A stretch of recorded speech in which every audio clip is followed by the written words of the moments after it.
তুলে নিলাম কাঁচা হলুদ। আজকে কাঁচা হলুদ দিয়ে একটা রেসিপি হবে, কাঁচা হলুদের ভর্তা। কাঁচা হলুদ সিদ্ধ করে নিলাম। কাঁচা হলুদ ভর্তার জন্য তাওয়াতে পুড়ে নিচ্ছি, ভালো করে একদম তেলে নিতে হবে। এটা বড় বড় করে টুকরা টুকরা করে রেখে দেয়, কিন্তু ওই যে বোনটা যে সবজি কেটে দেয় আমাকে, ও বুঝতে পারেনি, তার জন্য গুঁড়া গুঁড়া করে কেটে ফেলেছে, ভেবেছে যে চাটনি করবে। এবার ওইটার মধ্যে দিয়ে দেবে একটু কাঁচা লঙ্কা, এর মধ্যে ফুটবে, ঢেকে রাখতে হবে।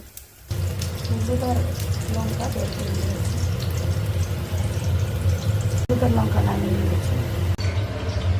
এবার বেটে নেব। কাঁচা রসুন দিয়ে দিচ্ছি, পেঁয়াজও দেওয়া যায়। কাঁচা হলুদ ভর্তা হয়ে গেল। সুতিতে থাং মশত্তে ককবরকে বলা হয়।